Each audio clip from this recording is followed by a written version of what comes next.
दोस्तों, जन्माष्टमी पर अगर आपने यह उपाय कर लिया तो मैं ईश्वर की सौगंध खाता हूं, आपके घर से गरीबी दूर भाग जाएगी, आप रातों रात माला माल हो जाएंगे। मैं भगवान कृष्ण की सौगंध खाता हूं। इस वीडियो को अंत तक देखें। आपका भाग्य ना चमक जाए तो मुझे बताना, लेकिन वीडियो पूरा ही देखना, एक लाइक जरूर करें। अगर आप भगवान कृष्ण से प्यार करते हैं, लड्डू गोपाल से प्यार करते हैं, राधा रानी से प्यार करते हैं तो एक लाइक जरूर करना। जन्माष्टमी बार बार नहीं आती। सच्चे दिल से कमेंट बॉक्स में लिखे राधे राधे, जय श्री कृष्ण।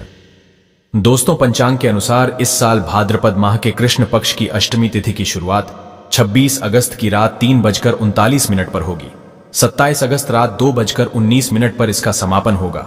ऐसे में 26 अगस्त 2024 के दिन कृष्ण जन्माष्टमी का व्रत रखा जाएगा।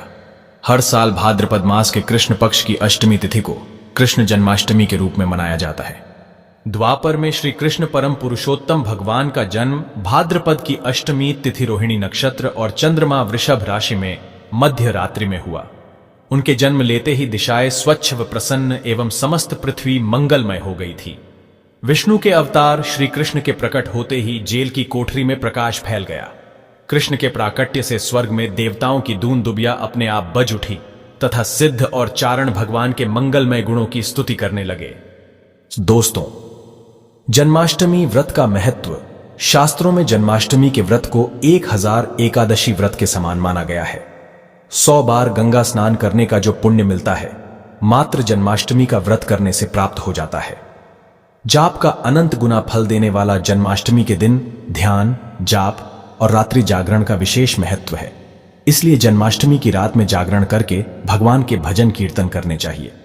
भविष्य पुराण में इस व्रत के संदर्भ में उल्लेख है कि जिस घर में यह देव का व्रत किया जाता है, वहां अकाल, मृत्यु, गर्भपात, किसी भी मां के बच्चे गर्भ में नहीं मरते, गर्भ ठहरता है।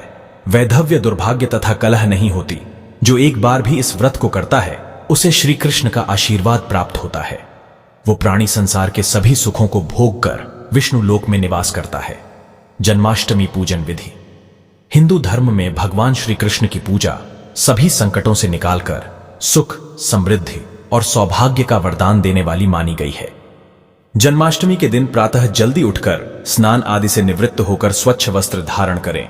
इसके बाद पूर्व या उत्तर की ओर मुख्य करके व्रत का संकल्प लें। अगर नॉर्थ ईस्ट में भगवान कृष्ण को लगाया जाए तो आप अपने जीवन में धर्म युद्ध में खड़े हैं, कर्म क्षेत्र में खड़े हैं, तो वहां आपकी जीत सुनिश्चित है और आपकी जितनी भी परेशानियां हैं उन्हें कान्हा दूर कर देते हैं। माता देवकी और भगवान श्री कृष्ण की मूर्ति या चित्र पालने में स्थापित करें। पूजन में देवकी, वासुदेव, बलदेव, नंद, यशोदा आदि देवताओं के नाम जपे। रात्रि में 12 बजे के बाद श्री कृष्ण का जन्मोत्सव मनाएं। दोस्तों, जन्माष्टमी पर कान्हा को पीले चंदन या फिर केसर का तिलक जरूर लगाएं। साथ ही साथ उन्हें मोर का मुकुट और बांसुरी जरूर अर्पित करें। लड्डू गोपाल को पंचामृत से अभिषेक कराकर भगवान को नए वस्त्र अर्पित करें एवं झूला झुलाएं। तुलसी डालकर माखन, मिश्री व धनिये की पंजीरी का भोग लगाएं।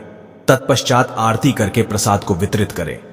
दोस्तों, कृष्ण जन्माष्टमी कब है? पंचांग के अनुसार इस साल भाद्रपद माह के कृष्ण पक्ष की अष्टमी तिथि की शुरुआत 26 अगस्त की रात 3:39 पर होगी।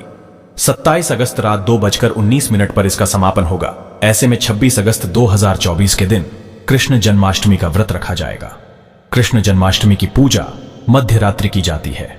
इसलिए इस साल भगवान श्री कृष्ण का जन्मोत्सव 26 अगस्त 2024 सोमवार को मनाया जाएगा।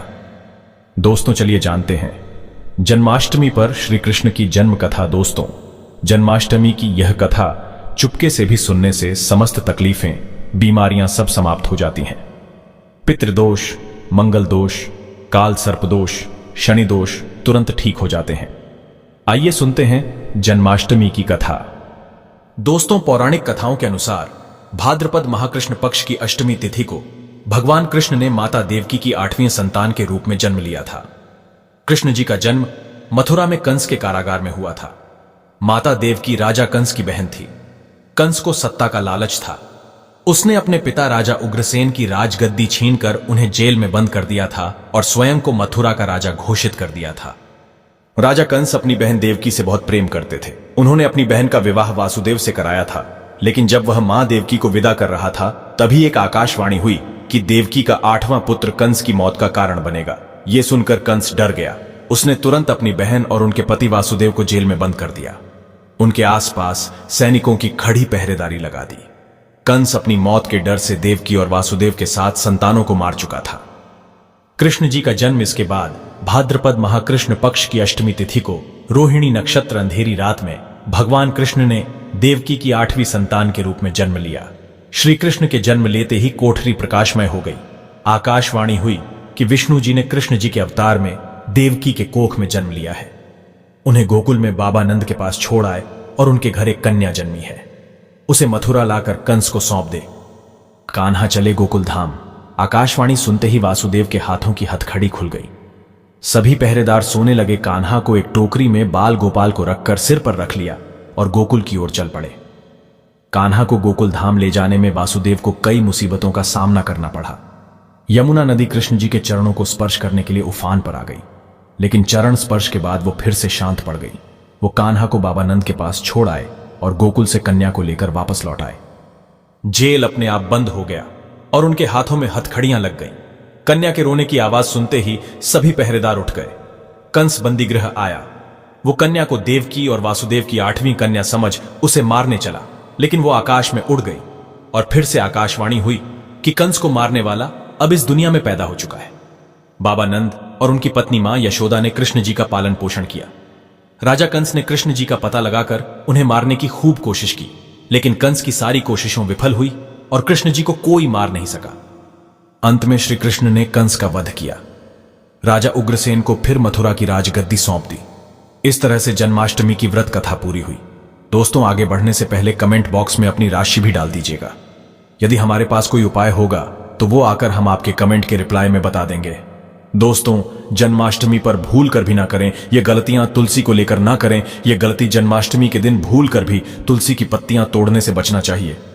दरअसल शास्त्रों में कहा गया है कि कृष्ण भगवान विष्णु के अवतार हैं और उन्हें तुलसी अति प्रिय है। ऐसे में इस दिन तुलसी की पत्तियां नहीं तोड़नी चाहिए। जन्माष्टमी से पहले आप तुलसी तोड़कर रख लें। बिना तुलसी के जन्माष्टमी का पर्व अधूरा है। भगवान कृष्ण किसी भी ऐसे भोग को स्वीकार नहीं करते जिसमें तुलसी पत्र ना पड़ा हो। ऐसा भोग पाप के समान होता है, जहरीला माना जाता है।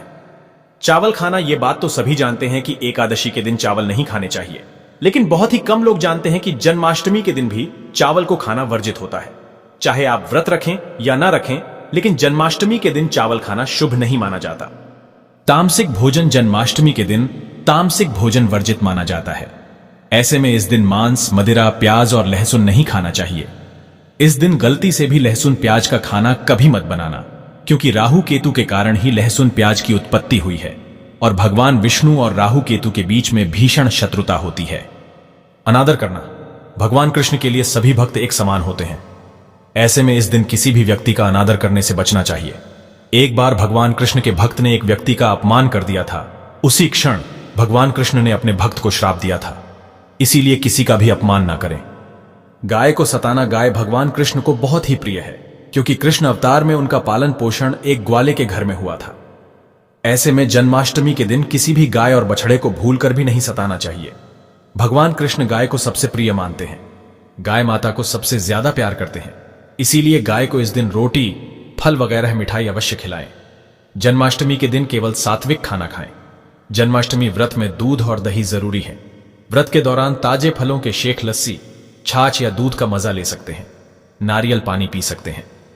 जन्माष्टमी के दिन पेड़ों को काटना भी अशुभ माना जाता है। श्री कृष्ण हर चीज में बसते हैं और हर चीज उनमें बसती है, बल्कि हो सके तो इस दिन ज्यादा से ज्यादा पेड़ लगाने चाहिए। इससे घर और परिवार में सुख और शांति बनी रहती है। भगवान कृष्ण सदा पीपल के वृक्ष में रहते हैं। पीपल वृक्ष पर जन्माष्टमी पर जल अवश्य अर्पित करें, इससे वो प्रसन्न जल्दी होते हैं। दोस्तों, जन्माष्टमी के दिन ब्रह्मचर्य का पालन करना अनिवार्य होता है। इस दिन पूरे पवित्र मन तन से भगवान की पूजा करनी चाहिए। कम से कम इस दिन पत्नी से दूर रहना चाहिए। जो पति पत्नी जन्माष्टमी पर एक दूसरे से दूर रहते और संयम और नियम का पालन करते हैं, तो उन्हें एक सुशील और सुंदर पुत्र की प्राप्ति होती है। ऐसे बालक का मुख भगवान कृष्ण की तरह होता है और शरीर भगवान कृष्ण की तरह कोमल होता है। जो लोग इस दिन व्रत रखते हैं तो उन्हें रात में 12 बजे से पहले अपना व्रत नहीं खोलना चाहिए। उससे पहले व्रत खोलने से पूजा का फल नहीं मिलता है और व्रत भी अधूरा माना जाता है। जन्माष्टमी पर करें, इन मंत्रों का जाप भगवान कृष्ण की कृपा से आपकी समस्त गरीबी दूर हो जाएगी। आप धनवान हो जाएंगे, मालामाल हो जाएंगे। आपके घर में राधा रानी की कृपा बरसेगी, माता लक्ष्मी की कृपा बरसेगी। दोस्तों, श्री कृष्ण मंत्र ओम क्लीम कृष्णाय नमः। भगवान श्री कृष्ण के इस मंत्र का जाप करने से धन धान्य की प्राप्ति होती है। ऐसे में जन्माष्टमी के विशेष अवसर पर इस मंत्र का जाप करने से साधक को शुभ फलों की प्राप्ति होती है। हरे कृष्णा कृष्णा कृष्णा हरे हरे, हरे राम राम राम हरे हरे करने से भगवान कृष्ण के कान खड़े हो जाते हैं। वो भक्त की पुकार अवश्य सुनते हैं। कम से कम इसका जाप 21 बार अवश्य करें या 108 बार भी आप कर सकते हैं। बहुत ही शुभ माना जाता है। दोस्तों, जन्माष्टमी पर जो स्त्री भगवान लड्डू गोपाल को झूला झुलाती है उसे अनंत काल तक बांझपन का सामना नहीं करना पड़ता है। भगवान लड्डू गोपाल की कृपा से ऐसी स्त्री को सुंदर पुत्र की प्राप्ति होती है। दोस्तों, जन्माष्टमी पर मोर पंख अवश्य लाएं और मंदिर में स्थापित करें। भगवान कृष्ण की बंसी जन्माष्टमी पर अवश्य लेकर आए। अगर आप व्रत रख रहे हैं तो भगवान लड्डू गोपाल के खिलौने आदि जरूर लेकर आना। इसे लाना मत भूलना। और जन्माष्टमी पर कौड़िया आप ला सकते हैं। भगवान कृष्ण की स्थापना कर सकते हैं। इस दिन गलती से भी किसी भी व्यक्ति को गिफ्ट के तौर पर भगवान कृष्ण को उपहार में कभी मत देना। इससे घर की लक्ष्मी रुष्ट हो सकती है। जन्माष्टमी पर सोने, चांदी, तांबा, पीतल की खरीदारी कर सकते हैं। शुभ माना जाता है जन्माष्टमी पर पालना अवश्य लेकर आना। इसमें लड्डू गोपाल जी झूला झूलेंगे। दोस्तों, जन्माष्टमी पर तुलसी माता के सामने भगवान कृष्ण के 4 नाम जैसे गोपाला, गोविंदा, देवकीनंदन और दामोदर पुकारे और साथ ही ओम नमो भगवते वासुदेवाय नम मंत्र का जाप करें। ऐसा करने से सभी समस्याएं दूर हो जाएंगी। माता तुलसी आपके घर को धन धान्य से भर देंगी। जन्माष्टमी के दिन भोग में मक्खन के साथ तुलसी दल जरूर डालें और वो भगवान कृष्ण को अर्पित करें। दोस्तों, जन्माष्टमी के शुभ अवसर पर करें नमक का विशेष उपाय। दोस्तों, मैं ईश्वर की सौगंध खाता हूं। नमक का यह उपाय करने से आपके समस्त पाप नष्ट हो जाएंगे, गरीबी दूर हो जाएगी, आपकी नौकरी लग जाएगी। संतान प्राप्त हेतु व्यापार चलाने के लिए भी यह उपाय जरूर करें। दोस्तों, हम भी नमक का यह उपाय जरूर करते हैं। मैं ईश्वर की सौगंध खाता हूं। अगर आपने यह उपाय कर लिया तो आपको करोड़पति होने से कोई नहीं रोक पाएगा। भगवान कृष्ण का विशेष आशीर्वाद मिलेगा। आइए जानते हैं नमक का विशेष उपाय। दोस्तों, उपाय है एक नमक का पैकेट, 50 ग्राम सूखी लाल मिर्च, 500 ग्राम चावल, 100 ग्राम उड़द की दाल, 250 ग्राम आटा और 11 रुपए की दक्षिणा तथा एक पानी की बोतल और 5 रुपए के काले तिल। बस इतनी सी सामग्री एक थैली में एकत्रित कर ले। दोस्तों, उसके बाद किसी भी गरीब बुजुर्ग या गरीब महिला को चुपके से दान दे दे और पीछे मुड़कर ना देखे, घर को वापस चले आए। दोस्तों, आप यकीन मानो गुरु परंपरा से प्राप्त यह महाउपाय आपकी काया पलट कर रख देगा। दिन दुगनी रात चौगुनी, आप तरक्की करेंगे। दोस्तों, ये उपाय हम भी जरूर करते हैं। महापुस्तक और शास्त्रों में लिखा महाउपाय आज हम आपको बता रहे हैं। यह उपाय जन्माष्टमी के दिन जरूर करें। मैं ईश्वर की सौगंध खाता हूं। आपका भाग्य उदय हो जाएगा। दोस्तों, यह उपाय मैं हर जन्माष्टमी के दिन जरूर करता हूं। आप भी यह मौका हाथों से मत जाने देना। दोस्तों, आप जानते हैं लड्डू गोपाल के 7 प्रिय भोग कौन कौन से? भगवान कृष्ण को लड्डू गोपाल को 56 भोग से भी ज्यादा प्रिय है। ये 7 भोग, इन 7 भोगों के आगे 56 भोग कुछ भी नहीं। 56 भोग आप अपनी इच्छा अनुसार बना सकते हैं, परंतु ये 7 भोग श्री कृष्ण को अत्यंत प्रिय है। ही जन्माष्टमी के दिन भक्त भगवान श्री कृष्ण जी को लड्डू गोपाल जी को प्रसन्न करने के लिए 56 भोग समर्पित करते हैं। 56 तरह के पकवान बनाए जाते हैं और भगवान श्री कृष्ण जी को समर्पित किए जाते हैं। तो अगर आप 56 भोग समर्पित करते हैं तो इससे अच्छा तो कुछ है ही नहीं।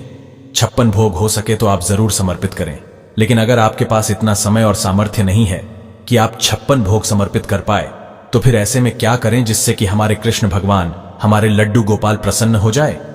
देखिए, 56 भोग के समान ही 7 चीजें हैं जो लड्डू गोपाल जी को अति प्रिय है। तो हम वो 7 चीजें लड्डू गोपाल जी को भोग स्वरूप समर्पित करेंगे जो उन्हें अति प्रिय है, ताकि उन्हें 56 भोग जितना ही आनंद प्राप्त हो। अब हम जानेंगे कि वो कौन सी 7 चीजें हैं जो 56 भोग के समान ही भगवान श्री कृष्ण जी को प्रिय है। अगर हम वो 7 चीजें भगवान कृष्ण जी को भोग स्वरूप समर्पित करते हैं तो हमें 56 भोग के समान ही फल प्राप्त होता है। सबसे पहले तो जन्माष्टमी के दिन जब आप लड्डू गोपाल जी को भोग समर्पित करें तो कोशिश करें कि आप अपने घर पे बनी हुई चीजों का भोग समर्पित करें। बाहर की मिलावटी चीजों से बचने की कोशिश करें और लड्डू गोपाल जी को जो चीज सबसे ज्यादा प्रिय है, हमारे कृष्ण कन्हैया लाल को जो चीज सबसे ज्यादा प्रिय है वो है माखन मिश्री। तो जन्माष्टमी के दिन आप लड्डू गोपाल जी के लिए मक्खन जरूर बनाएं और हो सके तो मक्खन घर पर ही बनाएं। 1 दिन की मलाई या 2 दिन की मलाई आप ले लीजिए और उससे आप अपने लड्डू गोपाल जी के लिए मक्खन बना लीजिए। तो देखिए यहां पर मैंने मक्खन बना लिया है और मक्खन में मिश्री डालकर अब हम लड्डू गोपाल जी को माखन मिश्री का भोग समर्पित करेंगे। तो पहले नंबर पर तो माखन मिश्री है, दूसरे नंबर पर फिर हम मेवे का भोग समर्पित करेंगे। आप मेवा पाक बना सकते हैं, मेवे की बर्फी बना सकते हैं, या जो 5 तरह के मेवे 7 तरह के मेवे इकट्ठे करके लड्डू को पाल जी को भोग स्वरूप समर्पित कर सकते हैं। जन्माष्टमी को आप मेवे का भोग जरूर समर्पित करें भगवान श्री कृष्ण जी को। इसके साथ ही देखिए जन्माष्टमी के दिन धनिया पंजीरी आप जरूर बनाएं। घर पर ही धनिया को भून ले, उसमें मीठा मिलाएं, ड्राई फ्रूट्स मिलाएं और धनिया पंजीरी बनाएं। धनिया पंजीरी का भोग भी भगवान श्री कृष्ण जी को अति प्रिय होता है और धनिया पंजीरी के भोग के बिना जन्माष्टमी के व्रत का पारण नहीं किया जाता है। तो धनिया पंजीरी का आप भोग जरूर समर्पित करें। इसके साथ ही देखिए पंचामृत का भोग आप जरूर समर्पित करें। पंचामृत में दूध, दही, घी, शहद, शक्कर ये 5 चीजें मिलाकर पंचामृत बनाया जाता है, फिर उनका भोग समर्पित किया जाता है। तो पंचामृत का भोग जरूर समर्पित करें। ये देखिए जब भी बच्चा जन्म लेता है तो सबसे पहले शहद उसको चटाया जाता है, तो शहद का भोग आप जरूर समर्पित करें। जन्माष्टमी के दिन, जन्माष्टमी जो है वो भगवान श्री कृष्ण जी का जन्म दिवस है। इस दिन भगवान श्री कृष्ण जी का जन्म होता है, तो आप शहद उनको जरूर से जरूर समर्पित करें। उसके साथ ही भगवान श्री कृष्ण जी को खीरा अति प्रिय है, तो जन्माष्टमी के दिन आप खीरे का भोग जरूर समर्पित करें। और देखिए तुलसी भगवान श्री कृष्ण जी को अति प्रिय है। तुलसी के बिना भगवान श्री कृष्ण जी कोई भोग स्वीकार नहीं करते हैं, तो जो भी आप भोग भगवान को समर्पित करेंगे उसमें आप तुलसी जरूर रखें। तुलसी आप एक दिन पहले ही तोड़ के रखें। जन्माष्टमी के दिन तुलसी नहीं तोड़नी है, एक दिन पहले ही आप तोड़ के रख ले, ताकि जन्माष्टमी के दिन जब आप भगवान श्री कृष्ण जी को लड्डू गोपाल जी को भोग समर्पित करेंगे तो उसमें आप तुलसी जरूर रख दें। फ्रेंड्स, ये 7 वो भोग है जो भगवान श्री कृष्ण जी को अति प्रिय है। और अगर आप 56 भोग नहीं समर्पित कर सकते हैं, 56 भोग आप नहीं बना पा रहे हैं, तो ये 7 भोग हैं जो आप बहुत आसानी से घर पर बना सकते हैं और जिनके भोग से भगवान श्री कृष्ण जी अति प्रसन्न हो जाते हैं।